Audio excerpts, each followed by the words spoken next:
Hi, this is Sue Leone in the CEG department, talking about goal seek in Microsoft Excel. Let's review a little bit about using some methods to do linear interpolation before we talk about goal seek so that you realize the difference between the two. So here we have a little bit of a data set. Here's our little list, and we have data, but we don't know the relationship between them, because if we look at this, it's just a number. There's no formula. So we have to figure out, well, we want to know what is the y, what is the output for an input that isn't in our original list. It does happen to be between 7 and 11, and so we're going to use our linear interpolation formula, which is one of the y's that we know plus a ratio of the difference between the y's and the x's. And then we're going to figure that, and then we're going to multiply it by the difference between our new x and our first x. So that we can sort of, it's kind of like making similar triangles. It's just we're comparing ratios. And so we get an answer, okay, just looking at these two numbers, this one interval where our new x that we want to know the y for, our new input, happens to be, we get 228. When we use the Forecast.Linear function, however, it takes into account all of the y's and all of the x's, and we get a much different number. And so the question is, why might these be different? And you really need to think of slope. So how are these slopes different? They're both linear. In the first case, we're only considering the slope of the trend line between 7 and 11. In the Forecast.Linear function, we're taking into account the trend line for the entire data set. Now, I do happen to know the relationship between these two variables. I know that n equals d squared times 3. So it's a power function, which means both were wrong because it's not even linear in the first place. And that's where goal seek comes in. Goal seek allows us to do something with a nonlinear function. So let's first look at graph solving to see just how tricky this can be. So here's this really complex equation. The highest exponent in the function is odd, and so we know that we're at least going to get one real answer out of this.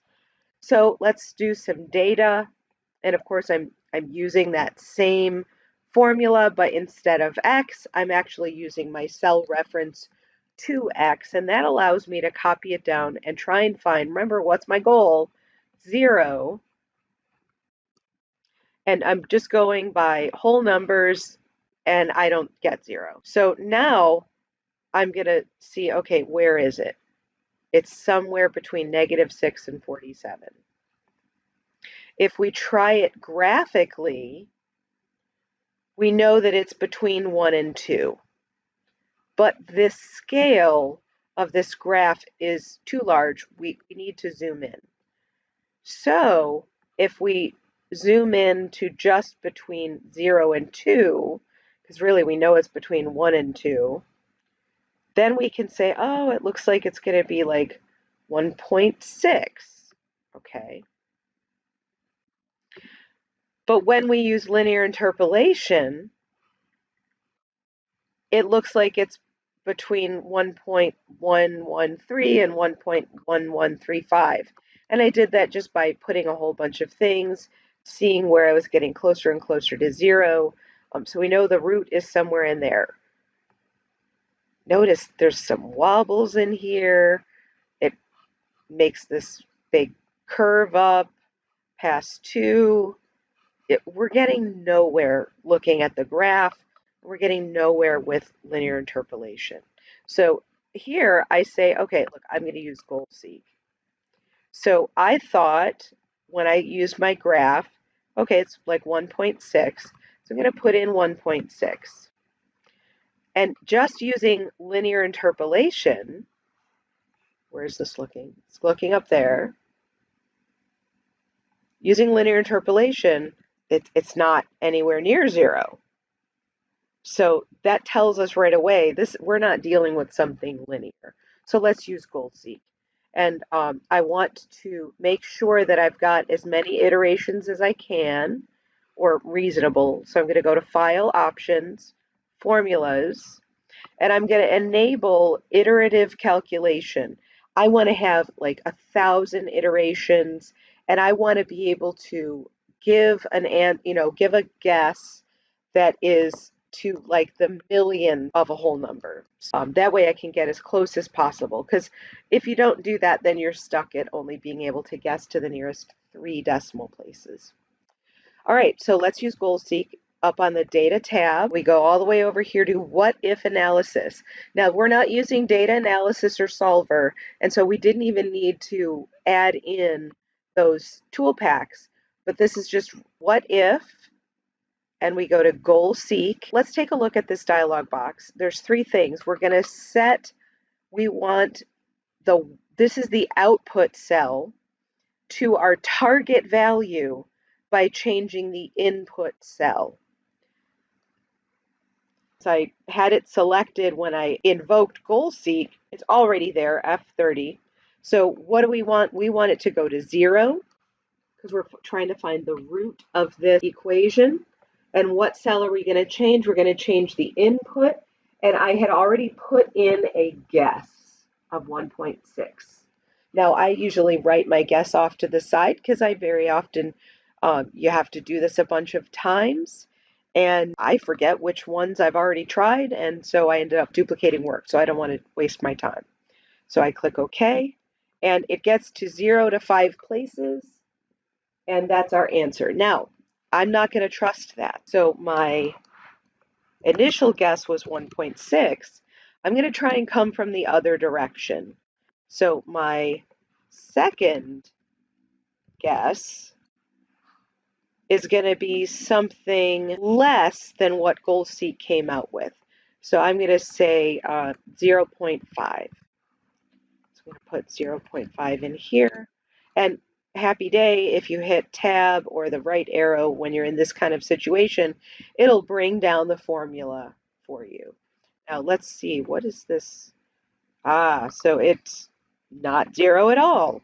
Let's use goal-seek, and we're going to see if we get the same number. What if goal-seek, change that cell to 0 by changing my guess? And yep, we got the same answer. So we know that the root is whatever all of that is. It's 1.113207 and goes on.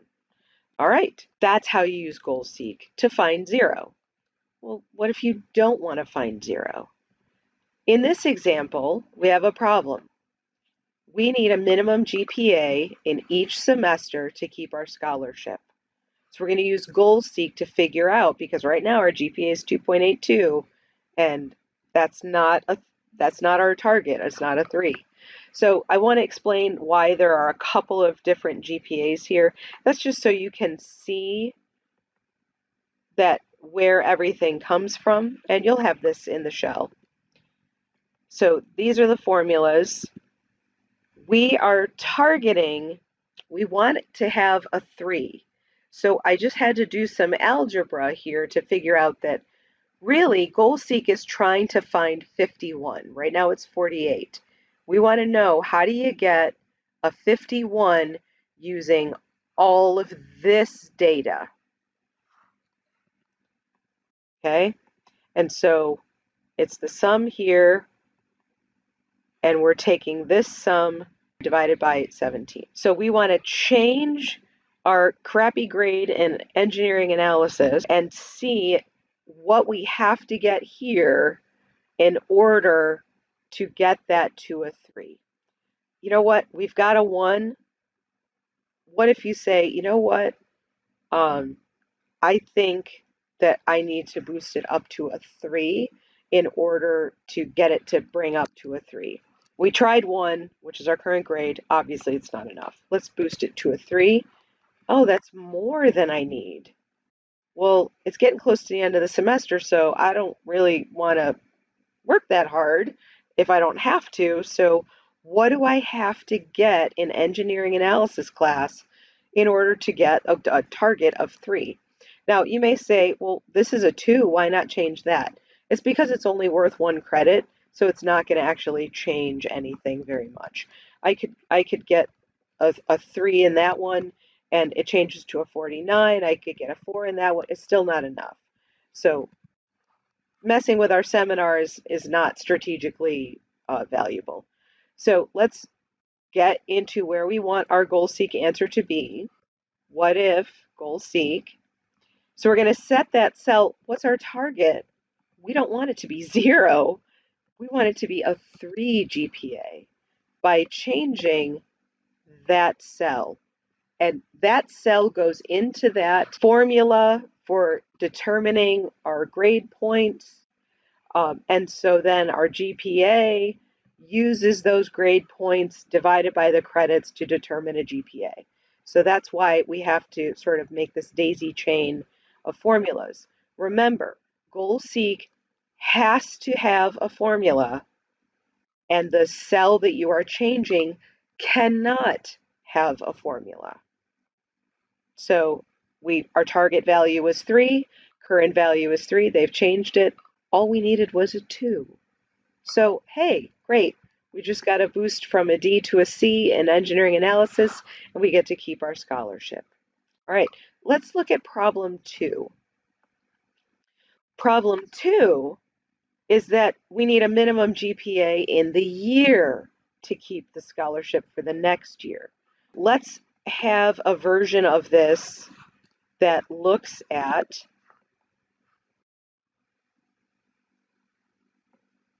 our goal seek formula. We need a target of 3.5, not 3.0. So let's try it this way. Go up to what if analysis, goal seek. We need it to be 3.5 by changing that engineering analysis skill, because 2.0 is not enough. We need a 5.7. Is that even possible? No, it is not, because the maximum is a 4, which means, unfortunately, we're going to lose our scholarship. Unless we make that a 4. Now let's look at our seminar. So now goal seek change that value to 3.5 by changing the seminar. Okay. Oh, we need a 7. That's not even possible. Let's change it to a 4. Okay, we're closer. Now let's see. Economics is probably the next easiest class. So let's do goal seek again. We need our 3.5 for the year by changing our economics grade. And so there we go. It means we need to ace, or rather get a 90% or more in economics, engineer analysis, and seminar in order to keep our scholarship, because it's got to balance out what we did in the first semester. So in problem number 2, that's a tough row to hoe, as they say.